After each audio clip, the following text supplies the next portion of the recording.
یہ جو کتاب ہے اب ہم اس کے باقاعدہ جو ابواب ہیں وہ افتتاح اس کا آغاز کرنے جا رہے ہیں۔ ویسے جو فقہ کی جتنی بھی کتابیں ہیں ان کا آغاز کتاب الوضو سے ہوتا ہے، لیکن ہم جو ہے نا وضو سے نہیں کریں گے،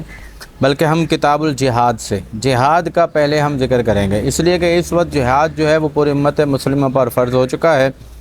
اور جو چیز فرض پہلے ہو تو اس کا علم بھی پہلے حاصل کرنا ضروری ہوتا ہے۔ ویسے بھی وضو کے، نماز کے بہت سے مسائل کا لوگوں کو علم ہوتا ہی ہے، تو اور جہاد کے بارے میں اتنا جو ہے نا وہ علم نہیں ہوتا اور اتنا پڑھایا بھی نہیں جاتا، تو اس وجہ سے ہم جو ہے نا وہ جہاد، کتاب الجہاد سے اس کتاب کا آغاز کریں گے۔ تو دیکھیں بھائی، پہلے ہمارے جو فقہائے کرام ہیں انہوں نے جو جہاد کے نام سے، جہاد کے متعلق جو ابواب لکھے ہیں، جو چیپٹر لکھے ہیں، تو وہ جہاد کے نام سے نہیں ہیں، وہ سیر کے نام سے ہیں۔ کتاب سیر اس کو کہتے ہیں۔ سیر معنی، سیر جمع ہے سیرت کی، اور سیرت کا معنی ہوتا ہے طریقہ۔ تو یہ اس میں آپ صلی اللہ علیہ وسلم کے جو غزوات میں جو طریقہ ہے، آپ کی عادت ہے، اور غزوات میں جو آپ نے عمل کیا ہے، تو اسی کو سیر کہا جاتا ہے۔ تو کتاب السیر جو ہے نا وہ اب ہم شروع کرنے جا رہے ہیں۔ سب سے پہلے جو ہے وہ ہم عبارت پڑھتے ہیں۔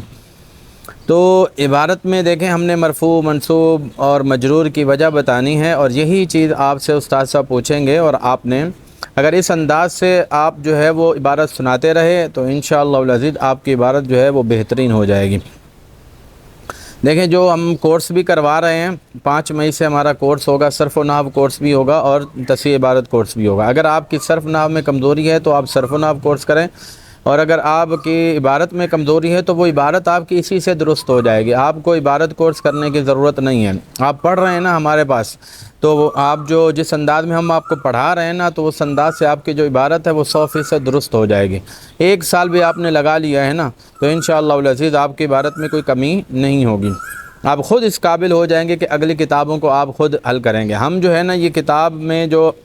متن ہے جس کا نام المختار ہے، وہ متن بھی ہم حل کریں گے۔ متن تو ہم عربی میں عربی عبارت پڑھیں گے، اس کا ترجمہ کریں گے، وجوہ اعراب بتائیں گے، اور جو اس کی شرح ہوگی تو ہم شرح بھی آپ کو بتائیں گے، تاکہ آپ کو شرح پڑھنے کا یا حاشیہ پڑھنے کی یہ صلاحیت بھی آپ کے اندر پیدا ہو جائے۔ آپ کو پتہ چلے کہ شرح کیسے پڑھی جاتی ہے، حاشیہ کیسے پڑھا جاتا ہے، شرح کے اندر، حاشیہ کے اندر کیا کیا چیزیں بیان کی جاتی ہیں۔ تو اگر آپ اس طریقے سے یہ سنتے رہے، پڑھتے رہے اور بتاتے رہے، تو انشاءاللہ العزیز آپ کے اندر شرح لکھنے کی، حاشیہ لکھنے کی صلاحیت بھی پیدا ہو جائے گی۔ یہ کوئی راکٹ سائنس نہیں ہے، ہم نے پتہ نہیں اس کو کیا بنا لیا ہے کہ بھئی یہ کوئی مشکل چیز ہے جو ہم سمجھ نہیں سکتے، ہماری سمجھ میں آ نہیں سکتا، کہ یہ عبارت بڑی مشکل ہے۔ نہیں، کچھ بھی مشکل نہیں ہوتا، بس طریقہ کار ہوتا ہے۔ اب طریقے کے مطابق جو ہے وہ چلتے رہیں تو انشاءاللہ عز و جل کوئی چیز مشکل نہیں ہوتی۔ تو کتاب سیر ہے، کتاب جو ہے نا یہ نکرہ ہے، اور سیر جو ہے وہ معرفہ ہے، تو مضاف مضاف الیہ ہو گئے۔ تو مضاف مضاف الیہ مل کر یہ خبر ہے۔ میں نے پہلے آپ کو بتایا تھا کہ یہ جو عنوان ہوتے ہیں نا یہ خبر بنتے ہیں۔ ھذا کتاب السیر، پیچھے ھذا ہے۔ اب میں لفظ عبارت بھی پڑھوں گا، اور ہر لفظ کی اوپر جو رفع نصب جر ہے اس کے بارے میں آپ کو بتاتا چلوں گا، اور آپ سے استاد سے جب پوچھیں تو آپ آسانی سے بتا سکیں۔ الجہاد مبتدا ہونے کی وجہ سے مرفوع ہے، فرد خبر ہونے کی وجہ سے مرفوع ہے، عین مضاف الیہ ہونے کی وجہ سے مجرور ہے، آئندہ ہمیشہ مفعول فی بنتا ہے تو مفعول فی منصوب ہوتا ہے، ظرف مکان ہے نا تو ظرف مکان کیا ہوتا ہے جی، ہمیشہ مفعول فی بنتا ہے۔ نفیری مضاف الیہ ہے، اور عامی صفت ہے، کیونکہ دیکھیں دونوں پر الف لام ہے نا تو موصوف صفت ہو گئے۔ وکفایتن، کفایتن کا عطف ہے عین پر، عین مضاف الیہ ہونے کی وجہ سے مجرور ہے تو معطوف بھی مجرور ہوگا۔ آئندہ دوبارہ آگے مفعول فی ہے، آدمی ہی مضاف الیہ ہے، آئندہ کے بعد جو ہے نا وہ مضاف الیہ ہوتا ہے۔ وقتال الکفار واجب، قتال مبتدا ہونے کی وجہ سے مرفوع ہے، کفار مضاف الیہ ہونے کی وجہ سے مجرور ہے، واجب خبر ہونے کی وجہ سے مرفوع ہے، علی کل رجل، رجل مضاف الیہ ہے، کل کے ہمیشہ عام طور پر جو ہے نا وہ کل وہ ہوتا ہے مضاف ہوتا ہے، اس کے بعد جو اسم آتا ہے مضاف الیہ ہوتا ہے۔ رجل مضاف الیہ ہونے کی وجہ سے مجرور ہے، عاقل یہ اس کی صفت ہونے کی وجہ سے مجرور ہے۔ کیسے ہمیں پتہ چل رہا ہے؟ دیکھیں وہ ایسے رجل پر بھی تنوین ہے، عاقل پر بھی تنوین، دونوں نکرہ ہیں نا تو اس سے پتہ چل رہا ہے موصوف صفت ہے۔ صحیح بھی نکرہ ہے تو یہ بھی صفت ہو گئی، حر بھی نکرہ ہے تو یہ بھی صفت ہو گئی، اور اسی طرح قادر بھی نکرہ ہے تو یہ بھی صفت ہو گئی۔ اذا جو ہے وہ مبنی ہے، ظرف زماں ہے، حاجما فعل ماضی ہے، حاجما یحجم ہے، باب نصر ینصر ہے۔ العدو یہ فعل ماضی معروف کے بعد ہے نا، حجم ماضی معروف ہے، ماضی معروف کے بعد جو مرفوع ہوگا وہ فاعل ہوگا۔ واجب ماضی معروف ہے، واجب یجب ضرب یضرب باب ہے، شروع میں واو ہے نا، مثال واوی ہے۔ علی جمیع الناس، ناسی جو ہے یہ مضاف الیہ ہونے کی وجہ سے مجرور ہے، جمیع کے بعد بھی عام طور پر مضاف الیہ ہوتا ہے۔ الدفع یہ واجب کا فاعل ہونے کی وجہ سے مرفوع ہے، ٹھیک ہے جی۔ ایسا بھی ہوتا ہے کہ فاعل اور فعل اور فاعل کے درمیان جار مجرور بھی آ جائے، جیسے یہاں پر جار مجرور آ گیا۔ تخرجو فعل ہے، یخرج یخرج باب نصر ینصر ہے اور مضارع مثبت معروف ہے۔ المرأۃ دیکھیں مضارع فعل معروف کے بعد المرأۃ مرفوع ہے نا، تو یہ اس کا فاعل ہے۔ عبد جو ہے المرأۃ کا معطوف ہے، اس وجہ سے یہ بھی مرفوع ہے۔ بغیر اذن الزوج، غیر جو ہے یہ بھی ہمیشہ مضاف ہوتا ہے، اکثر مضاف ہی ہوتا ہے۔ اذن مضاف الیہ ہے، زوج مضاف الیہ ہے، سیدی معطوف ہے زوج کا۔ ولا بأس لا نفی جنس ہے، اس کے بعد جو بأس ہے وہ کیا ہے، اس کا اسم۔ لا نفی جنس کے اسم پر جو ہے نا وہ تنوین نہیں آتی، بلکہ اس کا جو اسم ہے اس کو منصوب پڑھا جاتا ہے، اس پر زبر پڑھی جاتی ہے۔ بالجعل اذا کان بالمسلمین حاجۃ، حاجۃ جو ہے وہ کانا کا اسم ہے، کیونکہ پیچھے کانا ہے نا، تو دیکھیں آپ دیکھیں گے کہ پیچھے مرفوع کے پیچھے کانا ہو تو اس کا اسم ہوگا، مرفوع کے پیچھے اگر ان حرف مشبہ بالفعل، حروف مشبہ بالفعل میں سے کوئی ہو تو وہ خبر ہوگی، ٹھیک ہے جی۔ تو اس طرح آپ کو پتہ چل جائے گا۔ تو یہ ہم نے عبارت پڑھ لی ہے، اب ہم اس کا ترجمہ کرتے ہیں۔ کتاب السیر، سیرتوں کی کتاب۔ الجہاد فرض عین، جہاد فرض عین ہے۔ عند النفیر العام، عام خروج کے وقت، عام لڑائی کے لیے جب نکلتے ہیں نا تو لڑائی کے لیے نکلنے کو نفیر کہتے ہیں۔ تو جب سب مسلمان لڑائی کے لیے نکل رہے ہوں، اعلان ہو رہا ہو کہ بھئی سب کی ضرورت ہے، حاجت ہے، آ جاؤ، اس کے ہم جو ہے نا وہ اکیلے جو فوج ہے سرحدوں پر جو آرمی ہے وہ اکیلے جو ہے وہ دفاع نہیں کر پا رہی اور اس کو ضرورت ہے مسلمانوں کی، اور پھر اعلان ہو رہا ہے، تو ایسی صورت میں پھر ہر بندے پر یہ فرض عین ہو جاتا ہے۔ جیسے نماز ہر بندے پر فرض ہے تو یہ بھی فرض ہو جاتا ہے جہاد۔ جیسے کہ اس وقت جو ہے وہ چونکہ اکیلے دفاع نہیں کر پا رہے مسلمان فلسطین کے اندر، تو ہم ہر مسلمان پر جو ہے وہ فرض عین ہے، اور اعلان ہو رہا ہے کہ بھئی جہاد جو ہے وہ کرو، اور وہاں سے بھی یہ مطالبہ ہو رہا ہے، تو ایسی صورت میں پھر ہر مسلمان پر جہاد فرض ہے۔ وکفایتن، اور فرض کفایہ ہے عند عدمہ، اس کے نہ ہونے کے وقت، یعنی جب عام اعلان نہ ہو اور ضرورت نہ ہو تو ایسی صورت میں پھر فرض کفایہ ہے۔ فرض کفایہ کا مطلب ہوتا ہے جیسے نماز جنازہ فرض کفایہ ہے، اگر چند بندوں نے بھی نماز جنازہ میت کی پڑھ لی تو فرض ادا ہو جائے گا اور کوئی بندہ بھی گناہ گار نہیں ہوگا۔ لیکن اگر کسی نے بھی نماز جنازہ نہیں پڑھی تو جس بندے کو پتہ چلا تھا یہ بندہ فوت ہوا ہے اور تو ایسی صورت میں وہ سارے گناہ گار ہوں گے، تو اس کو کہتے ہیں فرض کفایہ۔ اسی طرح جہاد بھی فرض کفایہ ہے، یعنی اگر چند بندے جہاد کر رہے ہیں ایسی صورت میں تو پھر جو ہے نا وہ ٹھیک ہے، کوئی بندہ گناہ گار نہیں ہوگا۔ لیکن اگر کوئی بندہ بھی جہاد نہیں کر رہا، مسلمان جہاد نہیں کر رہے، تو ایسی صورت میں پھر سارے ہی گناہ گار ہوں گے۔ اچھا، یہاں پر یہ میں بات آپ کو بتا دوں کہ یہ جو فرض کفایہ ہے نا، یہ اس وقت ہے کہ جب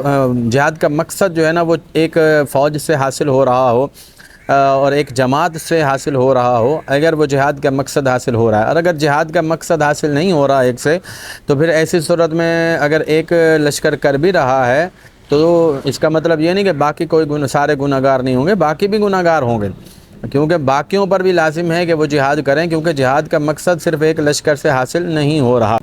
وقتال الکفار، کفار سے لڑنا واجب ہے، علی کل رجل، ہر مرد پر، یعنی عورت پر نہیں ہے، مرد پر ہے۔ اگر جہاد فرض عین نہیں ہے، فرض عین ہو تو پھر تو عورت پر بھی فرض ہے نا۔ عاقل، عقل مند ہو، یعنی اس کو شعور بھی ہو، عقل بھی ہو، مجنون پاگل نہ ہو، صحیح تندرست ہو، تندرست پر، حر آزاد پر، قادر پر، وہ جو مار بھی سکتا ہو، لڑ بھی سکتا ہو، اور جس کو چلانا کچھ نہیں آتا پہلے تو وہ جا کر سیکھے، بغیر سیکھے تو پھر اس پر جو ہے نا اس کو کہہ دینا کہ بھائی جب تم جہاد میں جاؤ،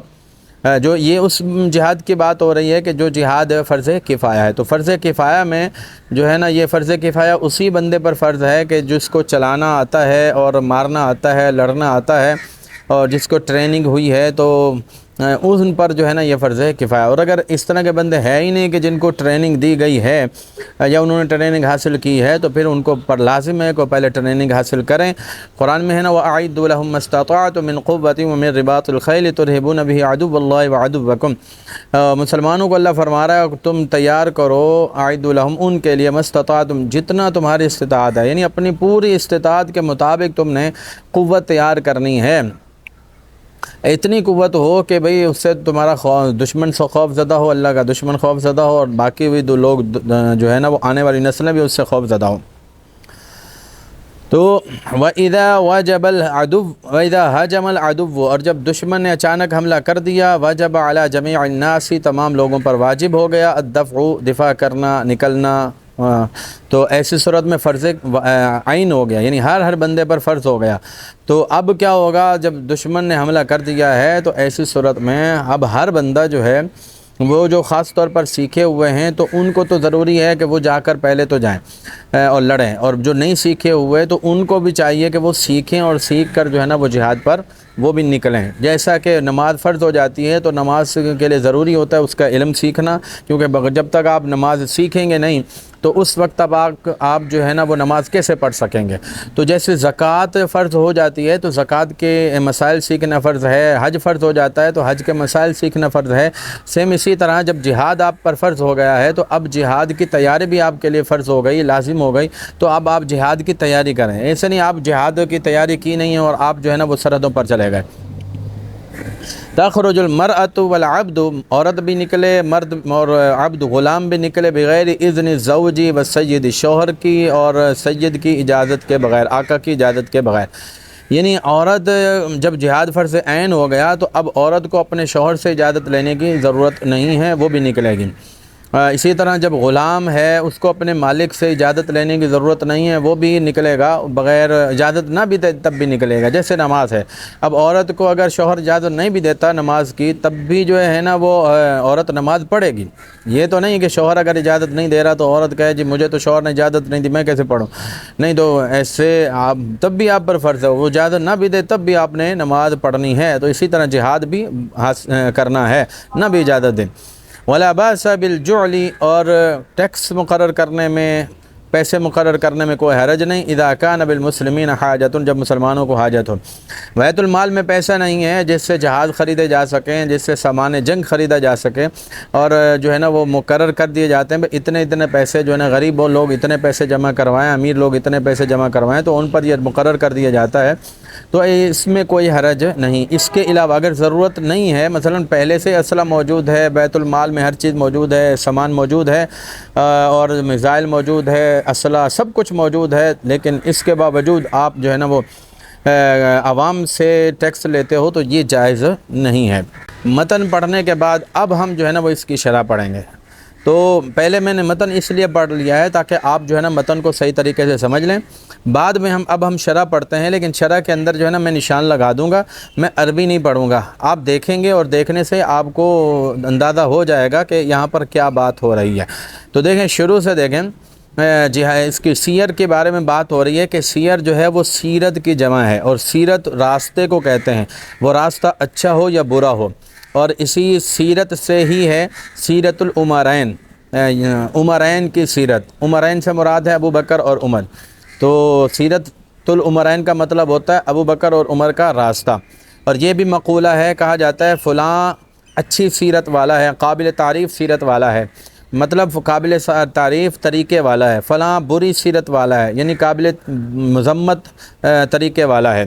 اور اس کتاب کو یعنی کتاب السیر کو اس کا نام دیا گیا، یعنی سیرت کا نام دیا گیا، سیر کا نام دیا گیا، کیوں؟ اس لیے کہ یہ نبی صلی اللہ علیہ وسلم کے طریقوں کو، جو مغازی میں غزوات میں جو آپ کے طریقے تھے ان کو جامع ہے،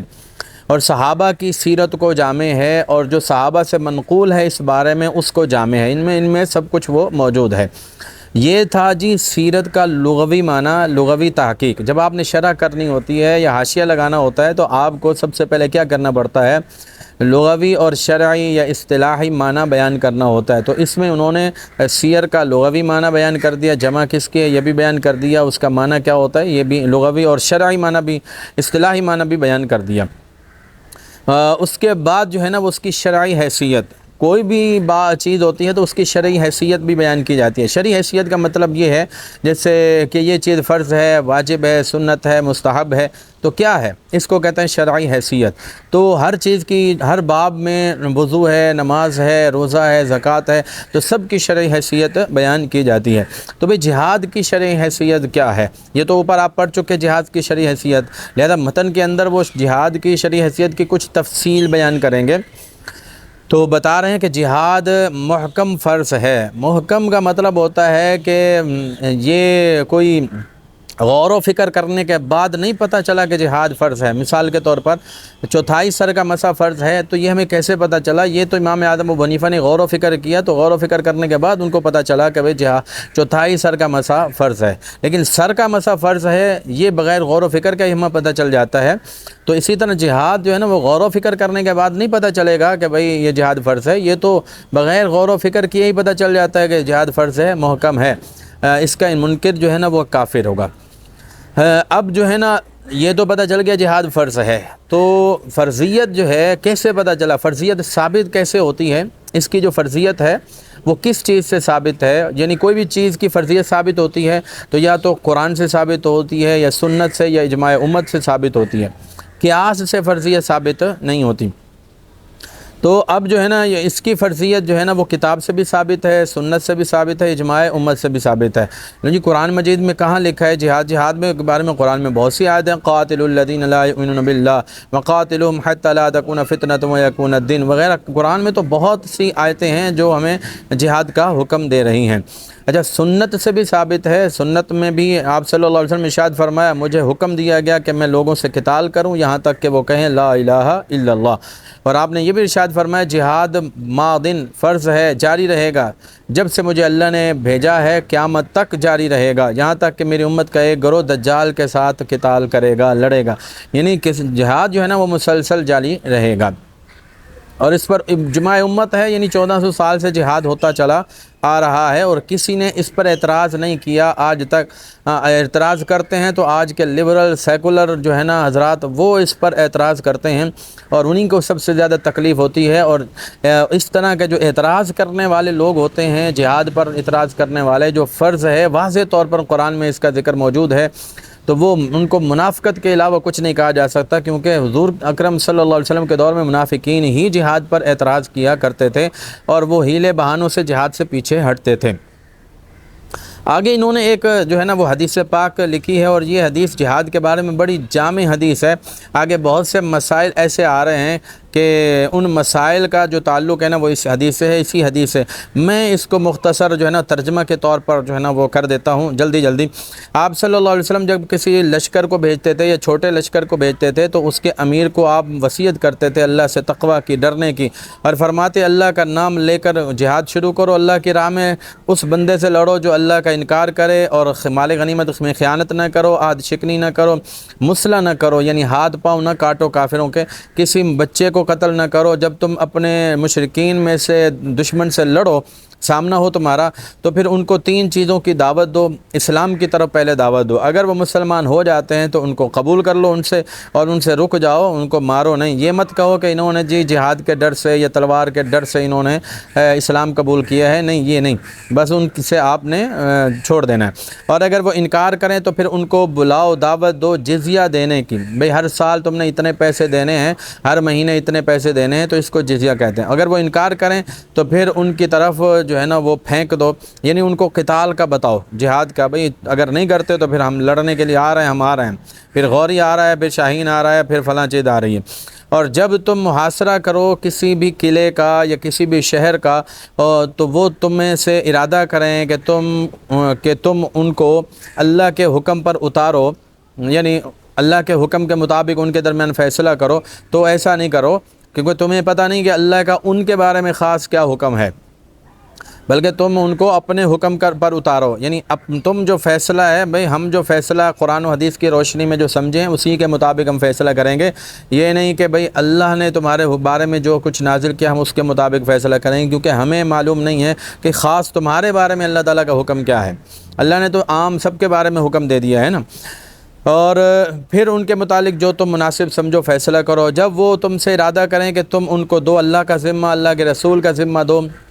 تو ان کو نہ دو، اللہ رسول کا ذمہ نہ دو، لیکن ان کو اپنا ذمہ دو، اپنے آبا کا ذمہ دو۔ بھئی ہم ذمہ داری لیتے ہیں تمہاری کہ تمہیں کچھ نہیں ہوگا، کوئی تمہیں ہاتھ نہیں لگائے گا، اس لیے کہ تم اپنے ذمہ کو توڑو، اپنے آبا و اجداد کے ذمہ کو توڑو، یہ زیادہ آسان ہے اللہ کے ذمے سے اور اللہ کے رسول صلی اللہ علیہ وسلم کے ذمے سے۔ اخفار الذم کا مطلب ہوتا ہے، ذمہ کا مطلب ہوتا ہے عہد کو توڑنا، ذمہ کو توڑنا، کہ تم نے پہلے جو ہے نا وہ جناب والا ان کو امان دی اور ان کو کہا ہم تجھے کچھ نہیں کہیں گے، بعد میں ان کو مارا، قتل کیا یا ان کو کوئی نقصان پہنچایا، تو یہ تم نے اپنا عہد توڑ دیا، اپنا ذمہ توڑ دیا۔ اب اللہ کا ذمہ اگر توڑو گے تو ظاہر ہے اس کا نقصان زیادہ ہوگا، تو وہ اللہ تبارک و تعالیٰ اس پر زیادہ گناہ عطا فرمائے گا،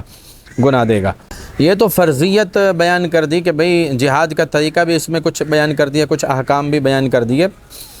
آگے جو متن کے اندر کہا تھا کہ جہاد فرض عین ہے، تو بھئی یہ فرض عین کی دلیل کیا ہے؟ تو دیکھیں سب سے اہم چیز جو ہے نا یہاں پر دلیل بھی ہے، اور آج کا جو دور ہے وہ دلائل کا دور ہے۔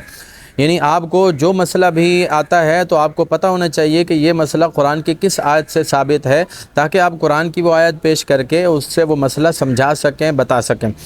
کیونکہ آج کے دور میں ایسا نہیں ہے کہ آپ نے کہہ دیا جی المختار کے اندر ہم نے یہ مسئلہ پڑھا ہے، ایسا نہیں ہے۔ تو جناب والے قرآن کی یہ آیت ہے انفروا خفافا وثقالا، کہ نکلو ہلکے ہو کر اور بوجھل ہو کر، مطلب ہے تمہارے پاس سامان ہے تب بھی نکلو، نہیں سامان کم ہے تب بھی نکلو۔ تو اس آیت میں اللہ رب العالمین نفیر عام جو ہے اس کی بات کی ہے۔ نفیر عام کیا ہوتا ہے؟ تمام مسلمانوں کی ضرورت پڑ جائے اور مقصود حاصل نہ ہو۔ مقصود کیا ہے؟ دین کو عزت دینا، دین کا غلبہ، اور مشرکین کو ان کا اثر کم کرنا، ان کو توڑنا، ان کا غلبہ توڑنا، ان کو تسلط توڑنا۔ تو وہ مقصود جو ہے وہ تمام کے ساتھ ہی حاصل ہوگا، جیسا کہ اس وقت اس دور میں جو ہے نا وہ مقصود کسی ایک، کیونکہ اتنی طاقتیں ہیں، اتنے ممالک ہیں یورپ کے، امریکہ کے اور اسرائیل اور دیگر جو ممالک ہیں، انڈیا ہے، اب ان کو کسی ایک ملک سے ہی جناب والا ان کی طاقت اور شان و شوکت کو توڑنا بڑا مشکل ہے۔ تو اس کے لیے جو ہے نا وہ سب کو مل کر عمل کرنے کی ضرورت ہے۔ تو اگر جو ہے نا وہ جہاد پر پاکستان جو ہے وہ جہاد کا اعلان کرتا ہے، جیسا کہ اس کی مثال یہ ہے کہ امریکہ جو ہے وہ افغانستان کے اندر آیا تھا اور وہاں کے مسلمانوں کو انہوں نے قتل کرنا شروع کر دیا تھا، تو اب اس وقت جو ہے وہ وہاں کے مسلمان جو ہے ان میں سے ہر مسلمان پر فرض تھا کہ وہ ان سے لڑتے اور ان کا مقابلہ کرتے، لیکن ان میں سے چند نے ہی ان کا مقابلہ کیا ہے اور ان کو وہاں سے بھگا دیا ہے۔ تو اسی طرح جب اگر وہ سارے کے سارے لڑتے اور پھر بھی مقابلہ کرنے کی استطاعت نہ رکھتے، تو اب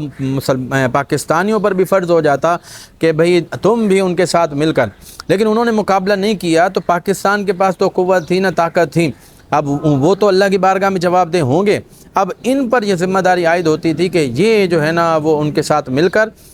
امریکہ کو نکالیں، اور وہاں پر جو طاقتیں ظلم کر رہی تھیں اور وہاں پر جو ہے وہ بے انتہا قتل عام جاری تھا، تو اس قتل عام کو روکیں اور مسلمانوں کی مدد کریں۔ تو یہ پاکستان پر بھی یہ لازم تھا۔ سیم اسی طرح جیسا کہ انڈیا کے اندر مسلمانوں کو جلا دیا جاتا ہے، قتل کر دیا جاتا ہے، مار دیا جاتا ہے، اور وہاں جو ہے وہ مسلمان میں یہ پاور نہیں ہے۔ جیسے کشمیر کو آپ لے لیں، تو اب کشمیر میں یہ پاور، وہاں کے مجاہدین میں اتنی پاور اور طاقت نہیں ہے کہ وہ انڈیا کا مقابلہ کر سکیں۔ تو ایسی صورت میں جو ہے نا وہ ان کے میں سے ہر مسلمان پر بھی فرض ہو چکا ہے، اور چونکہ ہمارے پاس طاقت ہے مسلم ممالک کے پاس، اور قریب تو ہم ہی ہیں، تو ہمارے پاس طاقت ہے، تو ہم پر فرض ہو چکا ہے کہ ہم ان کی مدد کریں اور ہم جو ہے نا وہ مسلمانوں کو ظلم سے بچائیں، اور وہاں سے جو ہے نا وہ انڈیا کی فوجوں کو بھگائیں۔ تو ان پر فرض عین ہو جائے گا نماز کی طرح، اور جب معاملہ اس طرح نہ ہو تو فرض کفایہ ہے۔ جب بعض اس کے ساتھ قائم ہو گئے، یعنی بعض نے یہ فرض کفایہ قائم کر لیا، تو باقیوں سے ساکت ہو جائے گا۔ جیسے سلام کا جواب دینا، جیسے لوگ بیٹھے ہوئے ہیں اور ایک بندے نے اگر سلام کیا ہے تو چند بندے بیٹھے ہوئے ہیں، ان میں سے ایک نے بھی جواب دے دیا تو باقی بھی گناہ گار نہیں ہوں گے، لیکن کسی نے بھی جواب نہیں دیا تو سارے گناہ گار ہوں گے۔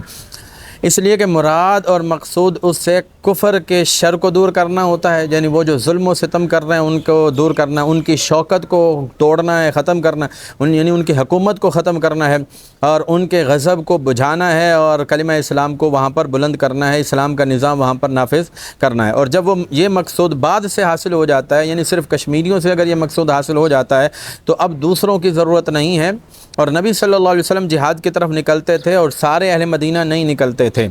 اس سے پتہ چلا کہ ہر بندے پر فرض نہیں ہوتا، اگر ہر بندے پر فرض ہو جائے تو پھر تو سارے اہل مدینہ کو نکلنا چاہیے تھا نا، لیکن ہر جنگ میں سارے اہل مدینہ نہیں نکلتے تھے۔ اور دوسری دلیل یہ بھی ہے کہ یہ جو جہاد ہے یہ ایک طرح کا امر بالمعروف اور نہی عن المنکر ہے، یعنی ظلم کا خاتمہ، ظلم ایک برائی ہے تو برائی سے کافروں کو روکنا ہے، اور معروف یعنی عدل و انصاف جو ہے نا اس کا حکم دینا ہے۔ تو امر بالمعروف اور نہی عن المنکر یہ بھی تو فرض کفایہ ہے نا، تو اور یہ فرض کفایہ کا مطلب ہے اگر کوئی بندہ یہاں پر ظلم کر رہا ہے، زیادتی کر رہا ہے یا پھر یہاں پر کوئی برائی کر رہا ہے تو اب سب بندوں پر لازم نہیں ہے کہ اس کو اس برائی سے روکیں۔ اگر ایک بندہ بھی جا کر روکتا ہے، اس کو منع کرتا ہے اور اس سے وہ رک جاتا ہے اور وہ ہٹ جاتا ہے، اس برائی سے ہٹ جاتا ہے، تو اب جناب والا وہ مقصود حاصل ہو گیا۔ جب مقصود حاصل ہو گیا تو کوئی بندہ گناہ گار نہیں ہوگا۔ لیکن اگر برائی دیکھ رہے ہیں اور کوئی بندہ بھی امر بالمعروف نہی عن المنکر نہیں کرتا اور اس کو برائی سے نہیں روکتا تو یہ سارے گناہ گار ہوں گے دیکھنے والے۔ ایک عقلی دلیل بھی موجود ہے کہ بھئی سب پر جہاد فرض نہیں ہو سکتا، عام حالات میں سب پر جہاد کیسے فرض ہو سکتا ہے؟ بھئی اس لیے کہ اگر فرض ہو جائے تمام لوگوں پر تو مسلمانوں کی جو مصلحتیں اور فائدے ہیں وہ معطل ہو کر رہ جائیں گی، بیکار ہو کر رہ جائیں گی۔ جیسے کاشتکاری کون کرے گا اور جو ہے نا وہ صنعتیں پروڈکٹ جو ہیں وہ کون بنائے گا جناب والا، اسی طرح اسلحہ کون بنائے گا؟ اگر سارے جہاد پر لگ جائیں، جہاد پر چلے جائیں تو پھر پیچھے جو ہے نا وہ یہ سارے کام کون کرے گا؟ اور اسی طرح علاج معالجہ کون کرے گا؟ تو دکانداریاں کون کرے گا؟ اور لوگوں تک جو ہے نا وہ سامان کے منتقلی کون کرے گا؟ تو یہ ساری چیزیں جو ہے وہ پھر ختم ہو جائیں گی، اس لیے سب پر جہاد فرض نہیں ہوتا۔ اور جہاد کا جو سامان ہے وہ بھی تو ختم ہو جائے گا نا، اسلحہ، گھوڑے وغیرہ۔ تو مجاہد جو ہے نا وہ جہاد قائم کرنے پر قادر نہیں ہو جائیں گے، تو پھر یہ تو جہاد کو ختم کرنے کی طرف یہ بات لے جائے گی نا۔ تو جب بھئی پروڈکٹ تیار ہی نہیں ہو رہی، اسلحہ تیار ہی نہیں ہو رہا، یا مریضوں کو ٹھیک کرنے والا کوئی ہے ہی نہیں، ڈاکٹر ہی موجود نہیں ہے، تو پھر تو لوگ جو ہے نا وہ تندرست کیسے ہوں گے؟ جو بیمار یا زخمی ہیں ان کا علاج کیسے ہوگا؟ جہاد پھر کیسے کر سکیں گے؟ تو جہاد جو ہے نا وہ قائم کر نہیں پائیں گے۔ تو اگر کوئی بھی اس میں قائم نہیں ہوا، کھڑا نہیں ہوا، تو سارے کے سارے لوگ گناہ گار ہوں گے چھوڑنے کی وجہ سے، جیسے باقی فرض کفایہ ہیں۔ تو یہ تھا جی اوپر جو متن میں آپ نے پڑھا تھا کہ جہاد فرض عین بھی ہے، فرض کفایہ ہے، تو اس کی یہ شرح کر دی ہے، اس میں حکمتیں بھی بیان کر دی ہیں، جہاد کی فرضیت بھی بیان کر دی ہے، بڑی زبردست قسم کی انہوں نے شرح کی ہے۔ جہاد جو ہے وہ ہر مرد پر واجب ہے اور عقل مند پر واجب ہے، آزاد پر ہے، آزاد اور تندرست پر ہے اور قادر پر ہے۔ اس لیے کہ جو عورت ہوتی ہے وہ تو بچوں میں مشغول ہوتی ہے اور وہ تو گھر کے کام کاج میں مشغول ہوتی ہے، تو وہ جہاد پر کیسے جا سکتی ہے؟ اور نبی صلی اللہ علیہ وسلم کے دور میں بھی ایسا نہیں تھا کہ عورتیں بھی آپ صلی اللہ علیہ وسلم کے ساتھ، ہر عورت آپ کے ساتھ جاتی یا آپ نے ان پر بھی لازم قرار دیا تم بھی نکلو جہاد کے لیے، تو ایسا نہیں تھا۔ اسی طرح غلام پر بھی جہاد نہیں ہوتا، کیونکہ غلام جو ہوتا ہے وہ مشغول ہوتا ہے اپنے آقا کے جو ہے نا اس میں خدمت میں مشغول ہوتا ہے، اس کو ضرورت ہوتی ہے۔ تو اسی طرح اور یہ تو حق عبد ہے نا، بندے کا حق ہے، اور جہاد تو اللہ کا حق ہے، تو بندے کا حق مقدم ہوتا ہے، اللہ نے خود حق رکھا ہے، بندے کا حق مقدم رکھا ہے۔ بچے پر بھی جہاد فرض نہیں کیونکہ وہ جہاد کر نہیں سکتا، پاگل پر بھی جہاد فرض نہیں ہے کیونکہ وہ تو اللہ کے حکام کا پابند ہی نہیں ہے نا، کیونکہ اللہ کے حکام کا پابند تو وہ ہے نا جس کے اندر عقل ہو، شعور ہو۔ اور جو قادر نہیں ہے، جہاد کر ہی نہیں سکتا، تو اس پر بھی فرض نہیں ہے، کیونکہ بے بس کو مکلف بنانا یہ تو کبھی ہے۔ مثال کے طور پر جو قادر نہیں ہے اس کا مطلب یہ نہیں ہے کہ وہ جناب والا اسلحہ نہیں چلا سکتا، بھئی اسلحہ اگر نہیں چلا سکتا سیکھے، بلکہ اس سے مراد یہ ہے کہ مریض بیمار ہے وہ سیکھ ہی نہیں سکتا۔ اسی طرح اندھا ہے، اندھے کو آپ کیا سکھائیں گے کیسے جہاد کرنا ہے؟ اسی طرح اپاہج ہے، اس کو آپ کیسے جہاد سکھائیں گے؟ اور اس کے علاوہ جو دیگر ایسے بندے ہیں کہ جو بیمار ہیں اور بیماری کی وجہ سے ان کے اندر اتنی قوت اور طاقت نہیں کہ سیکھ سکیں اور وہ مقابلہ کر سکیں۔ اور انہی کے مطابق اللہ تعالیٰ نے قرآن مجید میں آیت بھی نازل فرمائی، لیس علی الاعمى حرج ولا علی الاعرج حرج ولا علی المریض حرج۔ 3-4 بندوں کا ذکر کیا ہے، اندھے کا ذکر کیا ہے، اسی طرح بھینگے کا، نابینے کا، اور اس کے علاوہ جو دوسرے مریض ہے بیمار کا، اس کا بھی ذکر فرمایا۔ سورۃ الفتح کے اندر بھی اللہ تعالیٰ نے ذکر فرمایا، اور سورہ نور کے اندر بھی اللہ تعالیٰ نے ذکر فرمایا، سورہ نور کے اندر نہیں، سورہ فتح کے اندر اللہ تعالیٰ نے اس کا ذکر فرمایا۔ یہاں تک شرح ہو گئی۔ اچھا، یہاں تک ہم نے یہ بیان کیا کہ کس کس بندے پر جہاد فرض کفایہ ہے، فرض عین ہے۔ کیوں فرض عین کی یہاں بات نہیں، فرض کفایہ کی بات ہو رہی ہے، کیونکہ عورت پر جو ہے نا وہ فرض عین جب ہوگا تو وہ تو شوہر کی اجازت کے بغیر نکلے گی، وہ تو لڑے گی، غلام بھی نکلے گا، وہ بھی لڑے گا، مقابلہ کرے گا۔ اور آگے ایک مسئلہ آپ نے پڑھا تھا کہ اگر دشمن جو ہے نا وہ اچانک حملہ کر دیتا ہے تو تمام لوگوں پر پھر جو ہے نا وہ دفاع کرنا واجب ہے، کیونکہ اس وقت جہاد تمام لوگوں پر فرض ہو جاتا ہے۔ عورت اور غلام بھی نکلیں گے، عورت بھی نکلے گی شوہر کی اجازت کے بغیر، اگر اجازت نہیں دیتا، اس کا یہ مطلب نہیں اجازت نہیں مانگے، اجازت مانگے اور اس کی اجازت سے جائے، لیکن اگر وہ اجازت نہیں دیتا تب بھی وہ اس کی اجازت کے بغیر جائے گی۔ جیسے نماز پر وہ اس کی اجازت کے بغیر جو ہے نا وہ نماز پڑھنے کے لیے جانا اس کے لیے ضروری ہے، اسی طرح جہاد جب فرض عین ہو جائے تو پھر شوہر سے اجازت لینا ضروری نہیں ہے۔ تو اور جو زوج کا حق ہے، یعنی شوہر کا حق اور سید کا جو حق ہے، تو یہ فرض عین کے مقابلے میں ظاہر نہیں ہوتا، یعنی فرض عین پہلے ہے اور جو فرض عین ہے وہ پہلے ہے، اور جو بندے کا حق ہے وہ بعد میں ہے، یعنی نماز پہلے ہے، بندے کا حق بعد میں ہے، کیونکہ نماز فرض عین ہے، نماز ہے، روزہ ہے، تو یہ فرض عین ہے تو یہ پہلے ہیں، اور جو بندے کا حق ہے وہ بعد میں ہے۔ آگے ایک مسئلہ آپ نے یہ پڑھا تھا اس کے متن کے اندر کہ اگر بیت المال کے اندر یعنی سرکاری خزانے کے اندر اتنا پیسہ نہیں ہے جس سے اسلحہ خریدا جا سکے، تو آیا عوام سے پیسہ وصول کیا جا سکتا ہے اور ان پر پیسہ مقرر کیا جا سکتا ہے بھئی اتنے پیسے دے دو تاکہ ہم جہاد وغیرہ اور میزائل اور یہ چیزیں خرید لیں، سامان جو جہاد ہے وہ خرید لیں اور خرید کر ہم دشمن کا مقابلہ کریں؟ تو بھئی اس میں کوئی حرج نہیں، ایسا کیا جا سکتا ہے۔ یہ اسی صورت میں کیا جا سکتا ہے کہ جب جو ہے نا وہ سامان جہاد کے لیے پیسہ سرکاری خزانے میں موجود نہ ہو، اور جب جو ہے وہ عوام کے پیسوں سے عیاشی بھی نہ کی جاتی ہو، اور اگر عوام کے پیسوں سے عیاشی کی جا رہی ہے اور پھر کہا جا رہا ہے کہ بھئی مزید پیسے دو تاکہ ہم سامان جہاد لیں، تو اس وقت مزید پیسے لینا حرام ہے، جہاد کے لیے بھی پیسے لینا حرام ہے، کیونکہ جو آلریڈی آپ کے پاس پیسہ بلکہ آپ کے پاس اتنا پیسہ بینکوں کے اندر موجود ہوتا ہے عوام کے پیسوں سے، تو وہی پیسہ جو ہے اگر آپ جہاد پر خرچ کرتے ہیں تو وہ بھی آپ کو کافی ہو جائے گا، تو عوام سے پیسہ لینے کی پھر کیا ضرورت ہے، وہاں پر پھر ضرورت پیدا ہی نہیں ہوتی۔ اس لیے کہ یہ ضرر اعلیٰ کو دور کرنا ہے، اس میں ایک علت بیان کر رہے ہیں، اس کی وجہ کیا ہے؟ یہ دیکھیں یہاں پر ضرر دو طرح کا ضرر ہے۔ ایک ضرر جو ہے وہ انسان کو پیسہ اس سے لینے سے اس کو ضرر ہوگا، ہو سکتا ہے نقصان ہو، لیکن ایک جو ہے نا وہ جہاد نہ کرنے سے نقصان ہوگا، کیونکہ اگر جہاد نہیں کرتے تو دشمن مسلط ہو جائے گا اور وہ اس سے بڑا نقصان پہنچائے گا، تو دشمن کا تسلط بڑا ضرر ہے اور آپ سے پیسہ لینا یہ آپ کے لیے چھوٹا ضرر ہے، تو بڑے ضرر کو دور کرنے کے لیے چھوٹا ضرر گوارا کیا جا سکتا ہے۔ یہ جو میں نے قاعدہ آپ کو بتایا یہ اصول فقہ کا بڑا مشہور قواعد فقہیہ میں سے بڑا مشہور قاعدہ ہے اور بہت سی جگہوں پر یہ مسئلے حل کر دیتا ہے۔ اگر آپ جو ہے نا اس قاعدے کو ذہن میں رکھیں، میں قاعدہ دوبارہ دہرا دیتا ہوں، فقہی قاعدہ ہے اور اس کو آپ لکھ بھی لیں کہ بڑے ضرر کو دور کرنے کے لیے چھوٹا ضرر گوارا کیا جا سکتا ہے، یہ ذہن میں رکھیں۔ ہمارے حضرات بہت سی جگہوں پر جو ہے نا علماء پر اعتراض کرتے ہیں، تو علماء جو ہے نا چھوٹی چھوٹی باتوں پر علماء پر اعتراض کرتے ہیں، تو علماء بڑے ضرر کو دیکھ رہے ہوتے ہیں اور بڑے ضرر کو دور کرنے کے لیے وہ چھوٹا ضرر گوارا کر لیتے ہیں، تو اس بات کو بھی ذرا سمجھنے کی کوشش کریں۔ مثال کے طور پہ جیسے سیاسی معاملات ہیں، تو سیاسی معاملات میں علماء کرام جو ہے وہ بد مذہبوں کو بھی اپنے ساتھ لے لیتے ہیں، تو وہ بد مذہبوں کو ساتھ لینا بھی تو ایک ضرر ہی ہے، لیکن یہ ایک چھوٹا ضرر ہے۔ بڑا ضرر جو ہے نا وہ دور کرنے کے لیے، اور بڑا ضرر کیا ہے